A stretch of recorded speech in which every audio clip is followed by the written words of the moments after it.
welcome to Revsportz. I am Shorjani Chatterjee, and our guest today is Mr. Shafiq Stanikzai, former Chief Executive of the Afghanistan Cricket Board. Now, during his tenure, Afghanistan has achieved several historic milestones. They have played their first ever World Cup and their first ever Test match. Now, with Afghanistan set to face India in a one-off Test series from June 6, we speak to him about the remarkable journey of Afghan cricket, its present and its future. Thank you so much for joining us, sir. My first question to you is that Afghanistan prepares to face India on the 6th of June for a test match. How significant is this match, and how important has has India's support been in helping Afghan cricket reach this stage? Well, the journey is fantastic, and we all feel very fortunate that we were part of this historic journey that Afghanistan cricket has had in the past. And coming to this test match, it is a very important test match for the entire team. I am sure that new emerging stars would come out of this test match for Afghanistan cricket. And I know some young blood has been inducted into Indian teams too.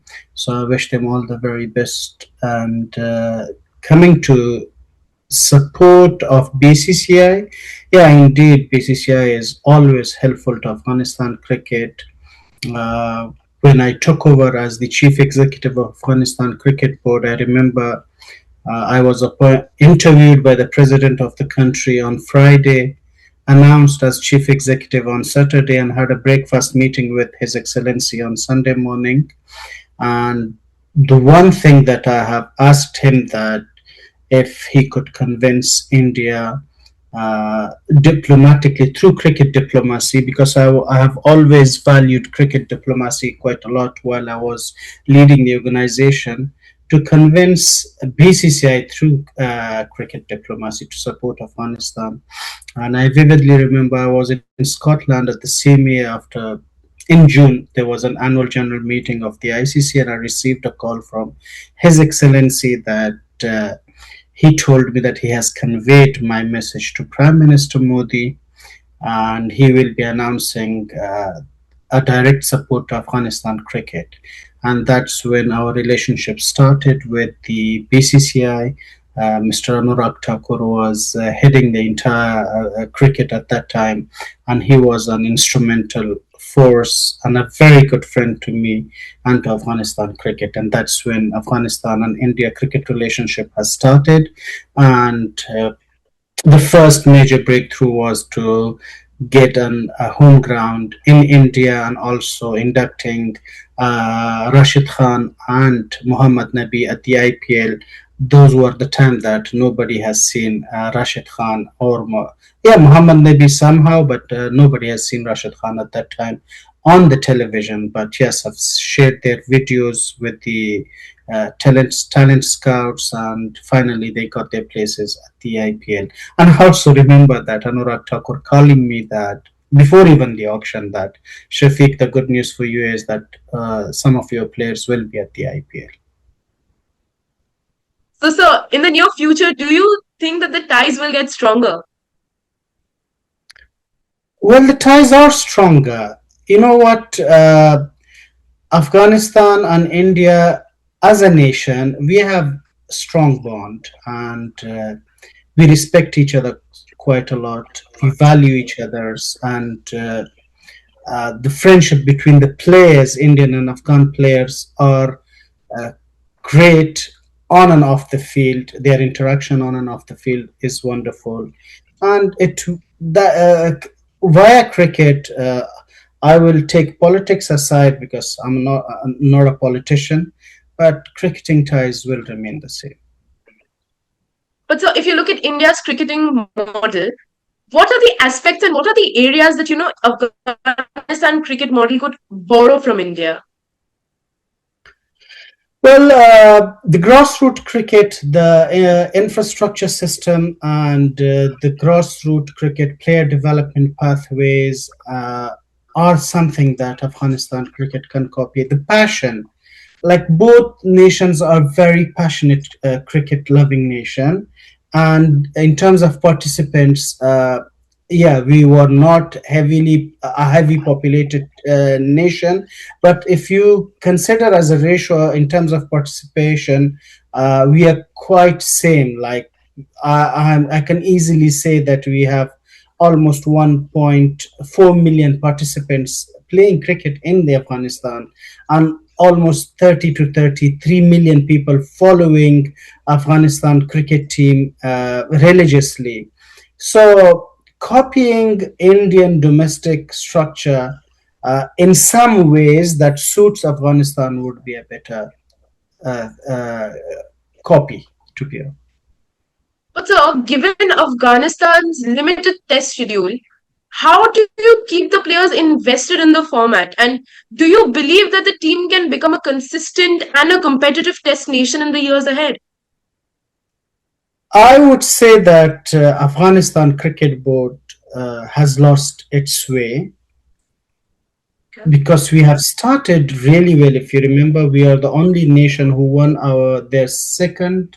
I think we've won our second or third Test match, uh, and we have beaten consistently teams that are in our rank, such as Zimbabwe, Ireland, Bangladesh. We beat Bangladesh in Bangladesh, which is a very tough ask to do, but since 2019, Afghanistan Cricket Board and the player itself, they have shifted their focus from red ball to the white ball, and especially to shorter format of the game. They're more, uh, I think their vision and strategy has shifted towards making cricket in more commercialized than played on its traditional way.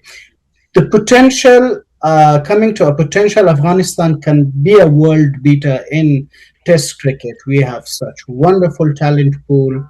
The only thing is that proper investment, proper program and system, and shifting a mindset towards the Test cricket. That's more important. So the responsibility is equally shared on both Afghanistan Cricket Board and our senior players. Definitely. So my last question to you, we've been talking a lot about India and Afghanistan men's cricket team, but my question is a little different. Now, recently, Cricket Australia has provided valuable support to the Afghanistan women's team over the years, and now they're set for a historic tour of England. Now, how do you view this development, and what impact could it have on the women's team in the near future? Women cricket was always a challenge in Afghanistan, regardless of current changes that we have had in the country. Taliban's took over Afghanistan, and in their book, women cannot go out on the field and play cricket. Yes, while Afghanistan went into the hands of Taliban, at the ICC level, there were huge debates on whether Afghanistan Cricket Board should continue as an ICC full member or not. So we have advocated quite a lot, and I vividly remember during ILT20 opening ceremony, I met Jeff Allardyce, the CEO of that time, and I kind of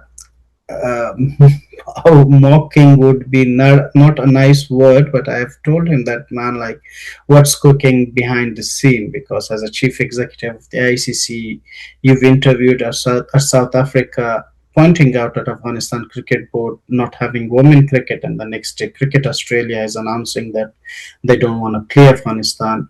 So he told me that no, it's nothing's cooking behind, but yeah, we have to find a solution. So I've told him that the easiest solution that I can give you is currently our women teams are players are in Australia, and you can form a team in exile, and if Cricket Australia is so keen, they can support.